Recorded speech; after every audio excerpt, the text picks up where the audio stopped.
Hello, hello, everybody. Welcome, welcome. I'm here with my beloved husband, Jonathan, coming to you live from Rome. Ciao, everybody. Ciao, ciao. And what we're going to be diving into in this live is this very deep question, and we're hoping to unravel it and shed some light on it for you, is the question of, is it me or is it him, right? Is it you or is it him? And we're talking about in your relationships, and specifically we're talking about like dating, your dating relationships, but also if you're already in a relationship and you're really in this season of your life, if you're discerning whether like this is the person that you want to be with for the rest of your life, and there's various issues that are arising, right? We're going to talk about what some of those issues might be. Various issues that may be arising, and you may be asking yourself the question of, is this me or is this him, right?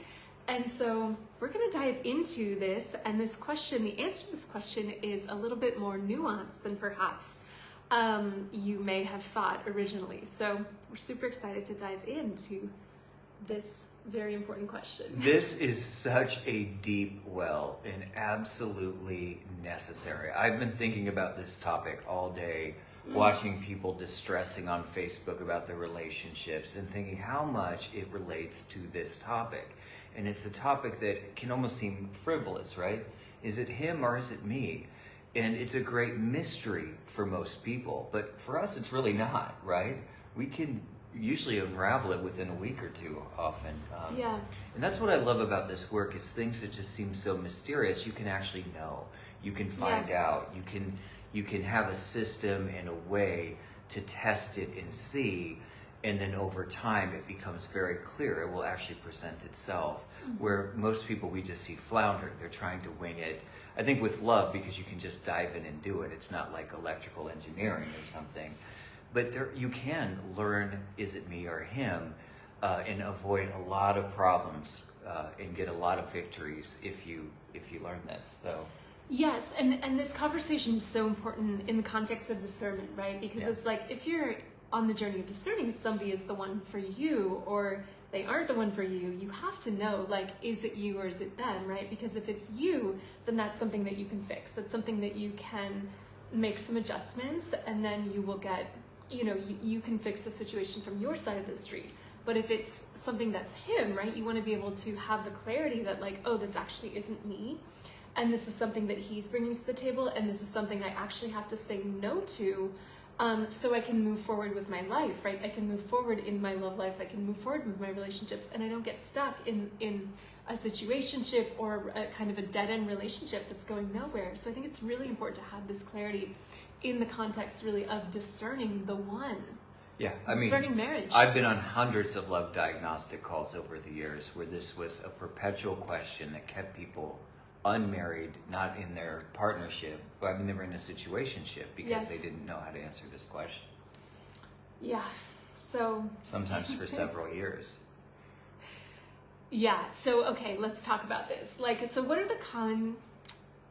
some of the common things? Okay, well, first of all, like, what I really want to say with this is that I think the most common pattern, the most common tendency, whether you're a man or a woman, really, but we're mostly talking to women here, is to, like, our first reaction is like, oh, it's all him, right? It's all him. I'm going to blame him. I'm going to look at him and point the finger and say, oh, things aren't going well, right? Things aren't going the way I want them to. Things aren't going according to how it is that I desire them to go, right? So I think the natural tendency, the natural human tendency, we could say, is to look at him and point the finger and say it's his fault. He's not doing this, he's not doing that, he's not stepping up, he's not masculine enough, he's not, consistent enough, he's not, what are some of the other things?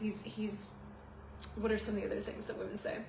This is if they're like... These are some of the common complaints. Oh, well, he's got addictions. He's got addictions, yeah. He's lazy. He's lazy. Doesn't get along with my family.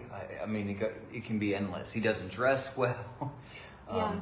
A lot about career. A lot about, is he focused? Is he on his? He's not on his mission. He's not. They always seem to know if he's on his mission or not. Yeah. Yeah. And so the common thing that we do as women, or just as humans, the common tendency is to look over there and say, yeah, it's your fault. You're missing the mark. You're doing the thing wrong, right? And I'm going to blame you. And we call this discernment, right? We call this, oh, you're not the right one for me. I need to choose someone else, right? So that's like the first stage of this, is the blame. We play the blame game. We look at something he's doing that we don't like, right? And we think it's all his fault. He doesn't communicate well. He doesn't make enough money. He's not masculine enough. He's not tall enough. He's not enough of a provider. He's not, he doesn't know how to speak to me, right? All of these things. He doesn't listen to my feelings. He can't He's not hold emotionally space intelligent for me. enough, right? Yeah. All of these things that we as women say, or we critique, or we judge men for, right? So this is the common list. These are some of the common complaints that women have about men that will make a woman say, like, oh, he's not the one for me, right?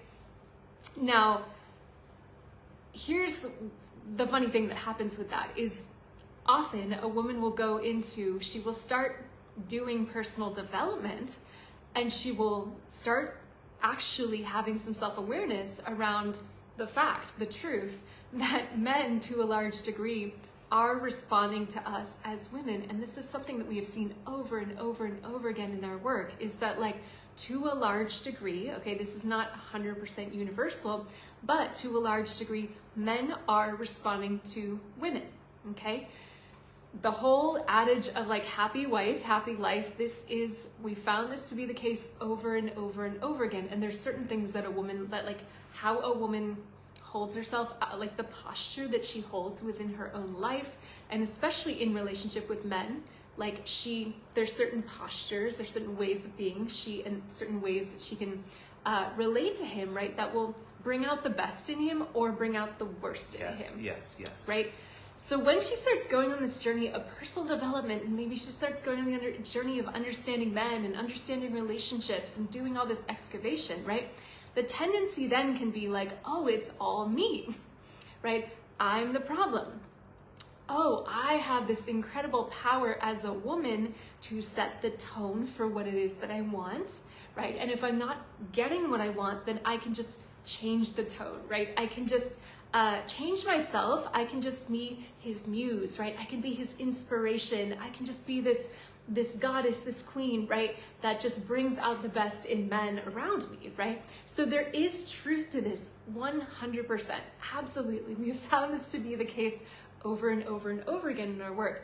But here's the little bugaboo with this, is that when a woman is with a man who is fundamentally incompatible, or he is fundamentally, we don't love this word toxic, but we're going to use it here just for lack of a better word. Fundamentally problematic. And there are those, yes. Yeah, and we can talk about what those things are. Like he doesn't pass the, like, minimum basic standards test, right? Like, there's something seriously off here. And she tries to use these tools of the muse and feminine inspiration, and I'm gonna make him a better man, and I'm gonna inspire him into his kingship and his I'm gonna inspire him to rise, right? And she gets into this position of thinking it's all about her when it's actually about him. Okay, so this is the distinction that we need to make, ladies. When is it about you, and when is it about him? And we're going to talk about, like, how to actually know that, because I think this is a really, really important thing that I don't really hear people talking about. No, and Claudia has a rule, which I'm sure she'll get into, which is you have to be receptive to discern. Yes. But you have to do both. You can't be overly discerning at first, and also if you're just always receptive without discerning, that leads into other issues. So this is that sweet spot of holding both these polarities at the same time to go through the journey of like vetting, or being vetted by, claimed by your husband. And these are absolutely critical. And what percentage? I'd say 90% of people don't know how to do this. And this is what creates total failure in love. And then people, they'll complain about it's so hard to find love. When it's really not as hard as people think. It's nuanced, but it is a hard. skill. It is something that it's chestnut checkers, as we say. Exactly. Yeah, and this is just key. Exactly. So when is it you? Let's talk about this, right? When is it you? So if this is a common pattern for you, right? If you are a woman who is, let's say you're single and you're dating, right? And you are consistently dating men who show up in a specific way, who show up with specific patterns, right? Who show up with, perhaps they are not really emotionally available, or they're not ready for a relationship, or they're not present with you, or they come on really strong and they don't respect your space, or they don't respect you as a person, right? Then, and you keep getting the same thing over and over and over again, and you just have come to this conclusion that, oh, men must be toxic, right? Well, no, because you are the common denominator here, right? It's like there's something that, again, men are responding to women, so to a large degree, right? So you want to understand, you want to like really dissect, how am I showing up in relationship with the masculine? How am I showing up in relationship to men on dates in my process of going from single to married ultimately, right? How am I showing up in a way that is perhaps eliciting the worst in men, or keeps attracting a specific pattern over and over and over again? And you want to look at that and you want to heal it, right? What is the part of me that keeps getting this result? What is this part of me that keeps attracting unavailable men? What about this part of me that keeps attracting men who just don't really show up and don't, who won't rise for me, or who are neither here nor there, or whatever it is? Like what? And it's a deeply painful thing to be like, wow, there's something here that's going on with me that is a match for these types of men. Okay, when you do, and another case, let's say you attract men who are effeminate, right? You attract men who are not connected to their masculine instinct, or you attract men that you find you're not attracted to, or men that you, let's say, you don't really admire them, or you don't really look up to them, right? Or men that you find are just not really living up to your quote unquote standards, right? You want to look at the pattern here and be like, oh, I am the common denominator. I am attracting a certain thing over and over and over again. You want to figure out what within me is eliciting or attracting a certain type of experience again and again and again. And you want to either heal that, you want to heal that wound, or you want to do the deeper feminine work. Let's say, let's call it what it is. It's the deeper feminine work to connect to your true feminine heart and your true feminine body, so you can become a match to the type of man that you deeply desire to be with, a man that you admire, a man that you look up to, a man that you really like, who really does it for you, right? Like a man who you just, whose presence just evokes this deep like opening within you, this deep dilation within your heart, right? Like that's what we all want, ladies, right? But if you are the common denominator and you're continuing to attract the same type of pattern, the same type of thing over and over and over again, it's not him, it's you, right? But here's the kicker. When is it you? When is it him versus you? We can talk about this. Well, hold on though. Okay, I'm going kind of No, fast. no, this is great. But let's just unpack this for a second, because there's a lot here, and we're sharing this study, which there's two things that are happening there. One is the man blueprint is off. Yes. Most people we work with, there's something off in their masculine blueprint. Something with dad usually, or family, or that. So you've got to redo the blueprint. What do you call that? Restore your blueprint. Really restore your restore that, yeah. Which we're actually going to be teaching this vetted course that's coming up here in a week. Yeah. So you have to restore your man blueprint, so you actually know what good men are, what they feel like, a masculine, good, noble man, a chivalrous one, and that's one thing. So you can actually align with it. And two, you have to be in this feminine receptivity. Are you actually in your feminine essence, which you talked about? This is like sorry for the masculine language here, but it's a 1-2 punch. Mm-hmm. And without this, we get nothing. And with this, suddenly it's like, where were all these great men all along? Don't we always hear this? Yeah. This is like the number one thing we hear when women start dating, from changing their blueprint and getting into receptivity. Suddenly there's all these great men. But if you don't have that, or you don't know the way, you're going to get what a lot of people are getting out there. Yeah, and you're going to get the same thing that you've been getting for as long as you've been getting it, right? And this is breaks our heart, because we see this with women, like in the culture, right? It's like they keep getting a certain type of result, and there's something about the way that they're showing up, the way that they're posturing themselves with men, right? That actually is eliciting the worst within men. And we don't say this to blame or shame women, but unfortunately the way that many of us have been conditioned is that like we show up very guarded, or we show up very critical, or we show up very defended, or we show up in this kind of like, prove yourself to me, show me that you're man enough, or we show up in this, you know, we've got the list in our head and we're seeing if he measures up. All of these things that we do, ladies, it's not the right posture, it's not the right way of being as a woman that will naturally draw in the best men and trigger the best within men, right? And so what we have is a whole culture of women showing up in a way that isn't eliciting the best in men, that isn't attracting the best men, right? And she'll look at him and she'll be like, oh, there's something wrong with him, or there's something wrong with men, when actually this is a pattern that you are carrying. It's an unfortunate pattern that many of us are carrying collectively, but like it's a pattern that you are holding deep inside of your own system, right? That keeps getting the same result over and over and over again, and that's your work to do. It may not be your fault originally, but it is your responsibility to heal that and to restore it, and to, as Jonathan was saying, restore your man blueprint and come back into right relationship with your own true feminine heart and true feminine body. And so you can be, you know, you can learn how to communicate with a man in a way that's going to trigger the best within him, that's going to inspire him to want to come towards you, that's going to want to naturally elicit the best within men and bring the best men to you. Okay, so when we resolve this pattern, what happens?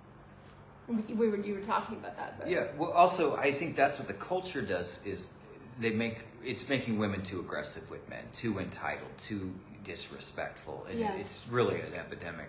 But another type is women have a pattern with giving it up too early, having a broken blueprint in that way, and going too devotional too quickly, and then they wonder why he ghosted, or why these men didn't live up to a certain standard. So on both sides of that coin, it could be you. Yes, exactly, yeah. But I think it's really about like recognizing yourself as the common denominator. Yes. And this is kind of brutal, but we're not here to just feed egos and make everyone feel great.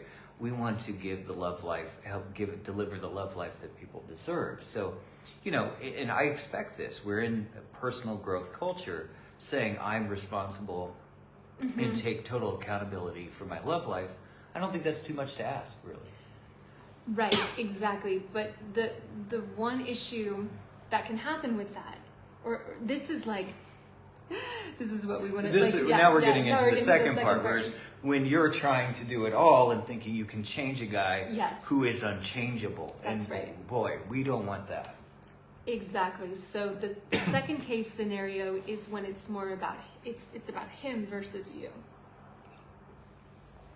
This, like the second case. Yeah. So the second case, how do you discern if it's him versus you? Okay. You have done the personal growth work, and we mean like deeply done the work to heal your relationship with the masculine. Okay. Learn how to understand men, understand their differences, how they're different from you, respect those differences. Okay. Being able to discern what actually is a healthy masculine man versus what isn't, having that discernment. Okay. Also really coming into right relationship with your own feminine embodiment, like coming truly, like restoring your own feminine essence, and like being this receptive, vulnerable, open-hearted, undefended, soft, tender woman. Doing all of this work, doing this deeper work to restore your own feminine essence and your relationship with the masculine, after you have truly, sincerely, deeply done this work, sometimes that work can be kind of humbling, ladies, because it can go deep, right? And we have to look at the ways in which perhaps we've been showing up with men that have been perhaps bringing out the worst in them, okay? After we do this work to restore our true feminine essence and our relationship with the masculine, then we can look at who's showing up from that space. Then we can look at who is rising and who isn't, right? If you're in a situationship, let's say, and you're with a man and you're doing all of the feminine embodiment work, you're doing the feminine communication work, you're learning how to speak with him, right? You're learning what his needs are, right? And you're showing up, you're taking care of your side of the street. You're really staying in your lane here. From that space, you can see how he shows up, how he rises to the occasion or doesn't, okay? How he steps up or he doesn't, right? Because a healthy masculine man will rise in response to your true feminine essence, to your feminine expression, and an unhealthy man will not. And so when you have done this deeper inner work, this is when you will know, this is when you will have the eyes to see, this is when you will be able to have true discernment, because you're coming first from this deeply feminine, this deeply receptive, this deeply reverent and respectful place with men, which is naturally going to bring out the best in them, but not all men. No. Not all men. The unhealthy ones will become very, very clear. In this case, if you're doing the work and he's not stepping up, if you're doing the work and he's still neither here nor there in terms of the relationship, if you're doing the work and he is not fully choosing you, then this is about him. This is not about you. Okay? It's not about him. And from that place, you want to be able to say, I've done my work. I've taken care of my side of the street. I have healed my own patterns. I have embraced my own femininity. I have learned how to communicate and express myself like a woman. If he is still neither here nor there, if he is still showing up in a way that is fundamentally not okay, then it is not about you. You can stop beating yourself over the head with the personal development stick and trying to make it something that you are doing wrong, because in this case, you're not doing anything wrong. And I think sometimes we as women, we can take on everything ourselves. It's always my fault. I'm always the one, if I'm just more feminine enough, I'm just more sweet enough, if I'm just soft enough, or I just say the right thing in the right way, then he'll rise. Well, no, you may already be doing all that stuff, but he may not be rising to the occasion. He may not be stepping up. And from that space, you need to let him go. And we're talking about relationships, like you're not married yet. When you're married, it's a little bit of a different situation, but we're talking about whether you're dating or whether you are in a long-term relationship, or let's say a situationship that is not really going where you want it to go. Yeah, so there's a couple things here. There's situationships, and then there's courtship and dating earlier on. Yes. I love this with situationships because we have a ridiculously high success rate with situationships rising into kingdom marriage.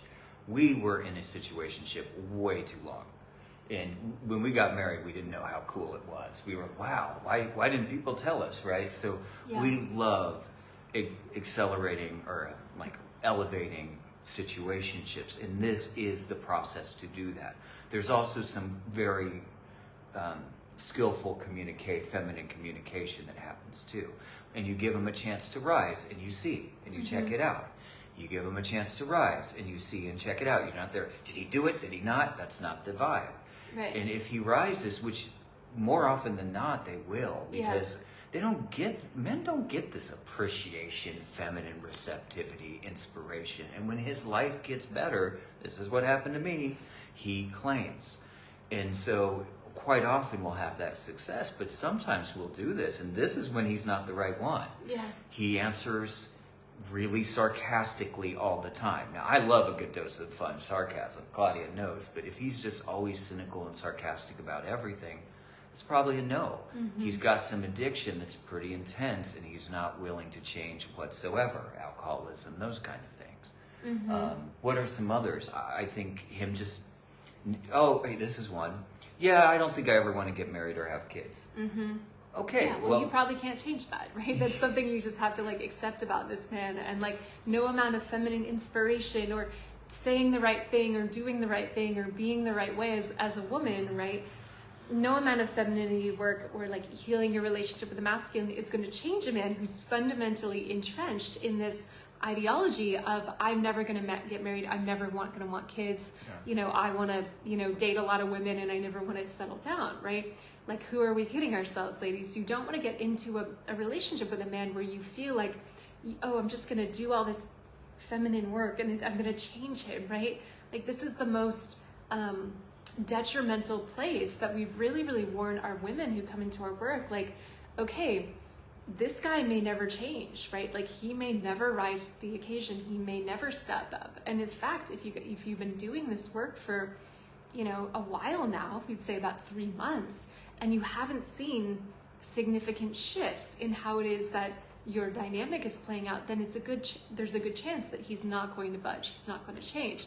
But like Jonathan was saying, like, if there are fundamental dynamics that are going on where like you're chronically disrespecting him, right? Or you're saying something to him that's deeply emasculating, or you're cutting him off, or you're not listening, or you're criticizing him, you're nagging him, you're mothering him, you're belittling him, you're going to be eliciting the worst within him, right? And you can be like, oh, he's so toxic, he's so, he's a narcissist, or he's not this, or he's not that, he's this or that, the other, right? But actually what you're judging, what you're criticizing is his response to you showing up in a way that is fundamentally, deeply disrespectful, right? And we all know, or hopefully we all know around here, is that like what men really need from us most of all is respect, right? And so it may be you and it may be him. And often it's a combination, right? Often everything is a co-creation between the masculine and the feminine. Yes. And there are certain things that like when you're with a man and he's very entrenched in this way of being, right? As men sometimes are, right? Like they can be very entrenched in who they are, and no amount of feminine inspiration or no amount of feminine communication is going to make any difference at all. And we've seen so many women attempt to do this with a man who's just not ready for a commitment. He's not ready for marriage. He's not ready for kids. And she's wasting years of her life trying to get him to step up, and through this modality, right, of femininity and feminine communication and inspiration, right? And he's not budging. Okay, so we have to understand there's a distinction here between when is it about me and when is it about him. And I would say like the fundamental distinction is when you have truly done the work. And I would say, given it like your all for a period of 3 months, and you're not seeing better results, you're not seeing good fruit from this relationship, we're talking about like a relationship or a situationship you're in, it's time to let that person go, okay? If you're dating, right, like it's actually a lot easier because you can be like, you can look at the red flags and be like, okay, I'm taking care of my side of the street. I'm showing up in a way that is receptive, that is vulnerable, that is, respectful and radiant, right? I'm showing up in this way, but I'm definitely attracting better men overall. The pattern is improving. But there's this one man that I went on a date with who was really, really rude to me, and he made this kind of lewd sexual comment. Like, that's not about you. Like, that's not anything you did wrong. That's him, and you can let that man go. Yeah. It starts from the first message. If he writes you, hey, sexy on a profile, no. If he writes about, hey, you're into Mozart, what's your favorite sonata? He's in. But what I like with the single, like they're not in a situation. There's two. One, if they're in a situationship, in some ways it's easier because you have the person and you can see if it goes or not. But there's not a guarantee. It could be 50-50. Yeah. Who knows? Yeah. But when you go through the dating process, it's really nice because you're not going to get into a situationship, because we can catch this really quick. Oh yeah, he seems really cool. He's getting appreciation. Oh, he's taking you out to really lovely dates. You're going to the opera, the symphony. He gets it. And the other guy that's overly cynical or drops the rude joke or too many times or knocks your career, you can just kind of knock them out early, so you don't get into situation. We never see someone that goes from a courtship, like they're totally single, get into a situationship. They're almost universally, like once they meet their man, which can take a few months, they're almost universally engaged within like 3 to 6 months. That used to freak me out. I was like, wow, that's really quick. But courtship is a very deep and very thorough process. So now I just kind of expect it. Oh, it's month 4, of course they're engaged. Yes. But that's what's so cool. Like, so both of you can work with situationships and from the very beginning. It's probably a little purer and easier from the very start, because you're not going to get these long-term frustrations. Now, I did see one with a marriage today on Facebook where it's like, if only, I would have loved to have worked with this person, because she was just so frustrated, kids, you know, divorce, celebrating the divorce, but they were like fighting all the time and slamming doors, and you could tell it was like a mutual interaction. I would have loved to have seen if we could have taught her these moves and these steps, because there could have been a strong chance of saving it. If you're both slamming doors and yelling at each other, it tells me no side of the street is taking responsibility. And I think a lot of marriages can be saved this way too. I call it, with marriage, I call it the flamethrower of courtship, because if people had a good courtship and they're married and it's just the years have dragged on, you can also bring these in and resurrect marriages fairly quickly. But what's cool with the people dating is you try it for a little bit. You give feminine appreciation, receptivity, and then you go on a first date. And then he steps up and initiates for a second date, and a third, and a fourth. And this compound effect just happens really quick, but with a lot of depth. It's not rushed. So you get a really pure run from it. And I'm kind of like the man whisperer. I think of it very tactically, of course. And so you get to see, like, date 5, you often know if it's husband or not. That's how deep this work is. But it is nuanced, kind of precise, but you can also fail forward with it. You can make mistakes and totally get your husband.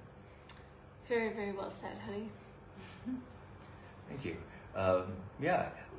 Do you find what's easiest, with just totally single, with situationships? Like, what? I feel like each one has its unique challenges. Yeah.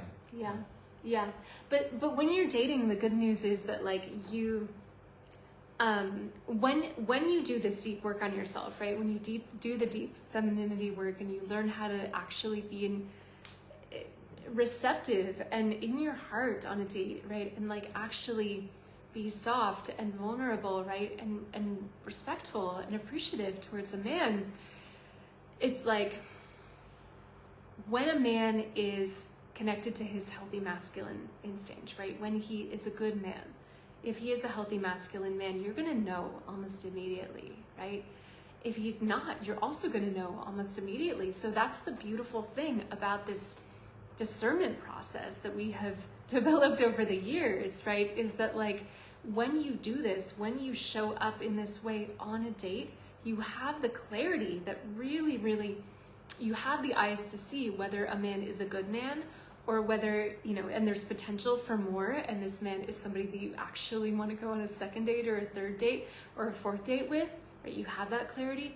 Or if this man is somebody that you don't, you know, you can graciously let go of and set back into the wild, right? But it's like, when you are dating, you do have that, when you are really embodying this powerful posture as a woman, right? This potent feminine posture, and you're relating to men in the right way, then, like, it becomes very, very clear very, very quickly who is right and who is not right for you.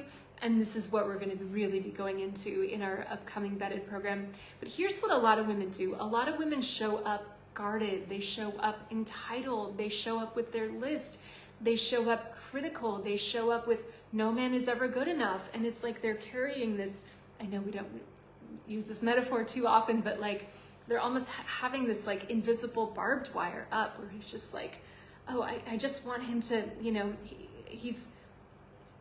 it's like no mortal man could ever be good enough for her, because it's like she's got this really, really long list and she's showing up really, really constricted and really, really tense and really, really guarded. And it's like in that place, no man will ever be good enough because she's not connected to her true feminine essence, and her relationship with the masculine is broken. Like there's a deep rupture there that needs to be healed first, okay? So that's also what we're going to be going into in our upcoming vetted program, is actually how to do this deep work, how to be the match to the kind of man that you want to be around, to be the woman who just naturally attracts high quality men, high caliber men. And so it becomes very apparent to you from date 1 or 2 or 3 that like this man is a yes and this man is a no, right? But if you don't do this work first, then you're just going to get like all of these no's, because if something within you is fundamentally attracting, it's eliciting something, it's eliciting a certain response in men that's not getting you a lot of second dates, right? It's not getting you out the door, really. It's just having you in this place of really in this perpetual cycle of like no man is ever good enough and no man meets me and I'm always going to be alone, etc., etc., etc.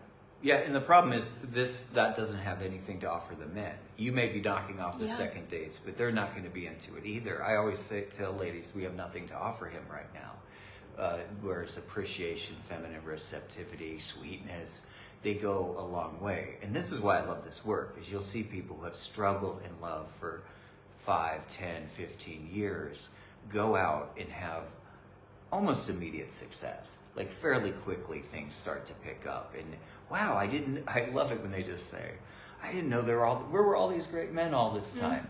And it wasn't them, it was you. I'm always sure there are at least 30% of awesome marriageable men about wherever you are. Maybe it's not 70%, but if it's 30, that's a lot of men. And you also need to know how to refine, which we're going to go over, refine the lens and stuff in vetted. But, 30% of the population, that's a pretty high one. And we really don't think it's rocket science to find 2, 3 high quality suitors and one claims you. It's not at all. Yeah. It really isn't. So that's what we'll be teaching here in Vetted starting next Monday, right? Yeah, next Monday. Yeah, this is a really special container. I don't know if we'll ever run this again live. This is a time where you can go. It's a 7-week program where each, is it Monday? Yeah, it starts Monday. Every Monday, we're going to work with you on your love life, and we're going to go through these things of changing your man blueprint, feminine receptivity, how to have wonderful dates, how to communicate, the whole thing, and go through the process with you. And this is like taking a streamlined version of our King's Road and giving it in a 7-week fraction of the price if you've wanted to change your love life and get us to do hands-on work to uplift things where you've been stuck, to really get some of get your desires met here. This is a great time to work with us at a really great price. We have we have monthly payment plans too, if you need that. I know we're really excited about this because we've never done this before, and this will probably be the only time where you get to do this work with us live, the vetted work. Yeah, and I think this program is going to be so powerful because it's really going to help you not only choose better men, like not actually just have the awareness and the the awareness of what to look for, what to truly vet for in a husband, right? Yes, this is an important skill set, but how to actually become the match to the type of man that you do want to date, right? The type of man that you do want to marry. And this is, again, like Jonathan was saying, it's not rocket science, but some of us are deeply entrenched in our patterns, and we need to take care of that first before you start going out on dates, before you start, looking out there in the world of men and just declaring that there's no good men in your town, or no one meets your standards, or there's no one you're interested in. Because if this is your story, if this is your pattern, my guess is there's something deep going on with you that you haven't yet resolved, that you haven't yet looked at, you haven't yet unwound from, that keeps creating and recreating the same kind of pattern over and over and over again. And so if you're the common denominator and you experience that, if you're like, oh, I just feel like I'm not meeting any men that match my standards, or I feel like, no man I meet is ever good enough, or on the other hand, you're just not meeting men who are ready to commit to you, or ready to, ready for marriage, or men who are kind of lack direction or lack focus or lack purpose in their lives, or men who are perhaps a little bit more effeminate, right? These are all things that we're going to resolve in your psychology, in your embodiment. And so how you can become the match to the type of healthy masculine man that you desire. This is the most powerful thing we can do, ladies, to start attracting the men. And when we start attracting the men in, then we can actually discern. We can properly discern. We can properly vet. But until we do that, until we show up receptive, we can't actually have true discernment. We really, really can't. So we're going to be getting this all sorted out for you in this vetted program. And we're really excited to start, ladies, because this is something Jonathan was saying, we've never done before. And it's going to be a very special program because we're really going to be giving you some amazing tools and teaching you this process that we have developed over the past 7 years of like how to actually go on this journey of meeting higher caliber marriage-minded men. So yeah, we're very, very excited. Yeah, and we'll put the link below. You can check it out and click. If you have any questions, you can message us or reach out to us. That's right. But we start in a week, so check it out and get to us if you're interested. And we look forward to seeing you in the work and on future lives and podcasts. Thanks for tuning in, everyone. Oh, I think there was one comment here. Oh, yeah, let's see if we got a comment. Been a rough road for me in watching and possibly interested. Beautiful Jennifer. Aw, we'd love to have you. This is meant to be a smooth, rough road. You hear that? It's meant to be smooth with some challenges. It's a chill ride. I think one of the reasons I teach this is I'm a skier, big powder skier, and that's the vibe of love. It takes leaning back, but also discerning. Yes. And that's one thing I love about this work we're going to do is it's going to get your blueprint, your receptivity right, and we're also going to get you out in the world a little bit. We're not just going to be healing at home. Yeah, and if you're in a situationship, we're going to take active steps to elevate that. Yeah. Okay, ladies, thank you so much for listening. Thank you for tuning in, and we look forward to seeing you in Vetted and on future lives. Alla proxima. Ciao.